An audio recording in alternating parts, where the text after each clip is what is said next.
Hey, so I'm back again in the center. We're getting ready to go get some good food. And so, yeah, you guys just follow me while I walk in this place. And it's a great looking place. So let's go. Okay, yes. So this video, hopefully I can figure out how to get this off my phone. This video was actually taken not far from that clock that I showed you in the last Red Pill Travels video.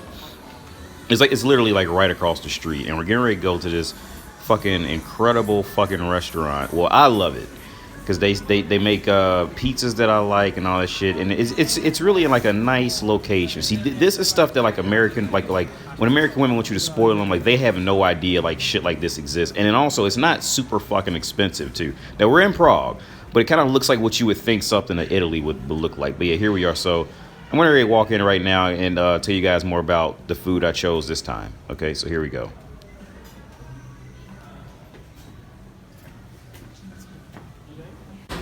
Here we are. We are in the delicious restaurant, and I'm getting ready to eat calamari. So if anybody doesn't know, here, bring camera a little closer. This is a baby fried calamari. It probably looks creepy if you don't like to eat calamari, but it's delicious if you like calamari. And this, this is a ring, one of the calamari rings, and these are fried and they are delicious. And you just dip it in whatever sauce. I think this is like their homemade mayonnaise. And it's incredible. So I want to eat this scary looking thing on camera too.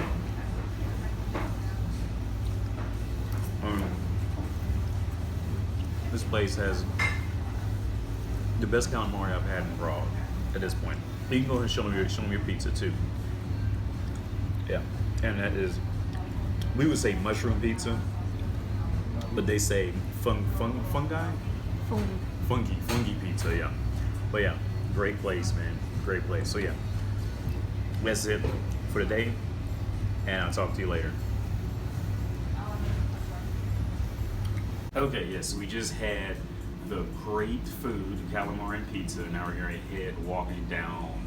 We're gonna walk to this delicious restaurant called Oh Dear Bakery. They sell these great pastries, and they're not like it's one of those things you really have to taste to get it. So anyway, we're gonna walk a little bit down the street. So here we go.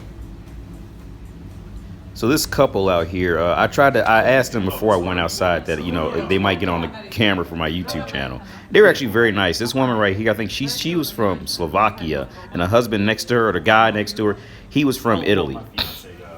And they're very fucking nice, man. I can't remember what the fuck I was talking about.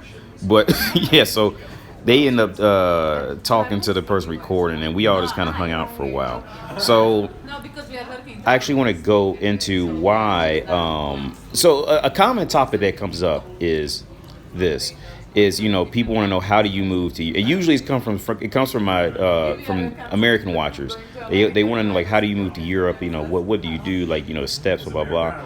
And I'll be honest with you guys, moving to Europe is that, especially if you're from the U.S. Like, there's a lot of, like, you know, initial hurdles you have to get over. Like, one, you have to know what it's like.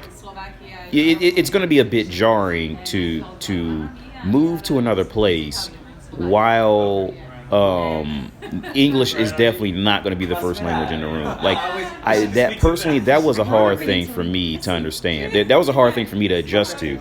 Was, you know, me being in a room and getting used to the fact that everybody doesn't know what the fuck, you know, everybody's not going to know the intricacies of what I'm saying. So I had to get used to, like, breaking sentences down to more simpler words. I had to get, you know, to read, just to know that people knew what I was trying to say and what I wanted to say. And for me, it was a very difficult thing, man. That was the first jarring thing. And then also when you look up, like, you know, there's going to be other languages written on shit. You know, your language is like English is going to take a back seat to whatever country you're in, type of thing. And that was a big thing for me. Now, luckily, Prague does a great job with English. Like, you can, like, don't get me wrong, like, Czech is still the primary language, but you can always find somebody who's going to speak English, like, randomly. Especially, like, with countries within the European Union and higher. Like, you're going to, like, a lot of these countries, many people are going to speak English. But keep in mind, English is going to be, like, at highest, the second best, right? Now, the other part that was a bit jarring to me was, let's just go ahead and just attack the elephant in the room. The money that a country has, right? And I'm not trying to like look down or look higher upon any country because of what money they have. That's totally what I'm not trying to do, but it's just the reality situation. So one thing that I came across was this. So Prague is not a poor country. Prague is not a poor country. You're not gonna have, tons of beggars, tons of scam artists, anything like that. You're not gonna have that here. Like your biggest problem is gonna be the language. Because when it's come time to rent a place, something like that, a lot of times who's going to be renting right now are going to be older people, and many of the older people, because due to their history, the older people will have a higher chance of if they do know another language. Your safer bet for them to know the other language is going to be Russian, because I forget exactly how the history played out, but Russia pretty much like tried to force like all the people to learn Russian along with Czech. Now I got lucky. Now the guy who I rent from, he could speak English. I got lucky, but many times it's not the case. So many times they won't even rent to foreigners because it's just the reality of the scenario. Like a foreigner could just come there, sign some contract, rent the place, trash the place, and leave, and the landlord's stuck with fixing the shit. Because by the time they hire an attorney and all that to find you, it's not going to be worth it to hunt you down. So they'll just be stuck. So a lot of landlords just will not rent to foreigners for that reason. And then the other part, since I was on the topic of money, I was thinking about this actually before I started recording this. Was okay. So as you guys know, if you follow me for a while, I had to spend about a month in Kiev because I literally got deported, which that's a whole other story. Like I didn't do anything specific. I did not initiate the relatively criminal activity like the Czech government fucked up. And then how I found out was long story short, I tried to buy a car and come to find out Czech Republic had been trying to get in touch with me, but they were sending my alert to the wrong address, so I never got any of the mail that said that we fucked up type of thing. So I got deported. So that's why I had to go to Kiev. Now, the average wage in Kiev is like low, like it's not like super low, but it's low enough to where like. And I'm just saying from I'm not like looking down, looking up on anybody. But when I told motherfuckers in Prague and Czech Republic that I had to go to Kiev for about 30 days, people's first reaction was, "Oh, you going to a poor country now?" And like I didn't really understand what they were saying. When that would be everybody's initial fucking response to that shit, right?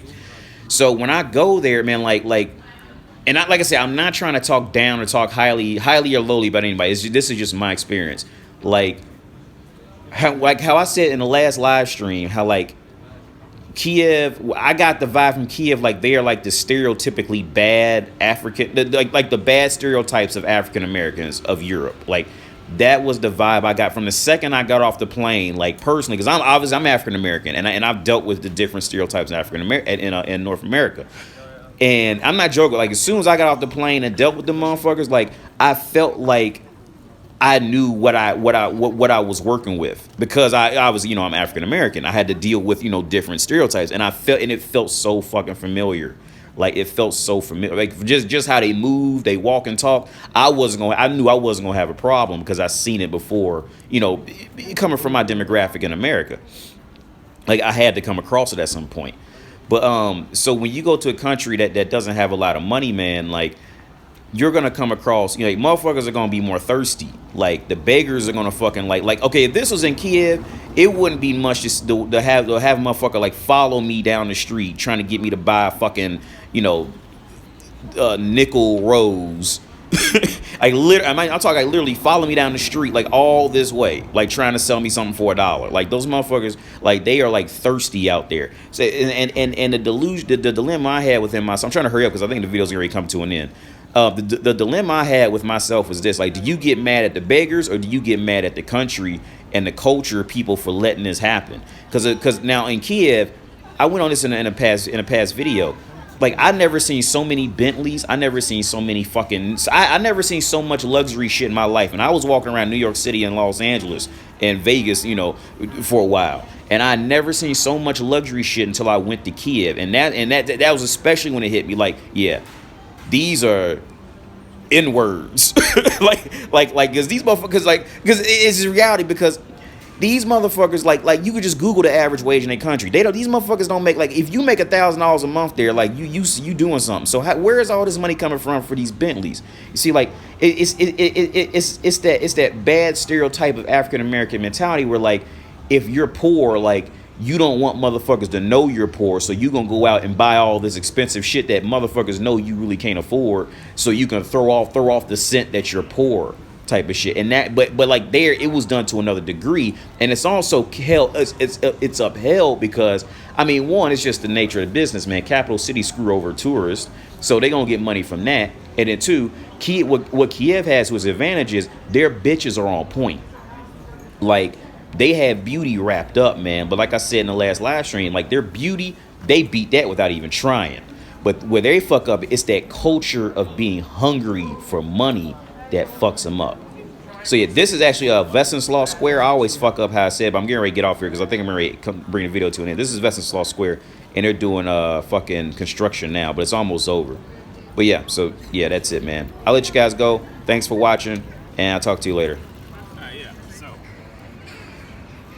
we are officially in. I always pronounce it wrong. It's fucked up. Like Wenceslas Square. I don't know how to pronounce this shit, but you Google Prague, you'll definitely find this area. It starts with a W-E, some shit like West. It just looks like Wenceslas Square, some shit like that. But yeah. So this is gonna be the end of this portion of the RedPill Travels thing. Yeah, let me know what you guys liked, didn't like in the comment section, all that stuff like that. Yeah, man. Have a good day. I'm out.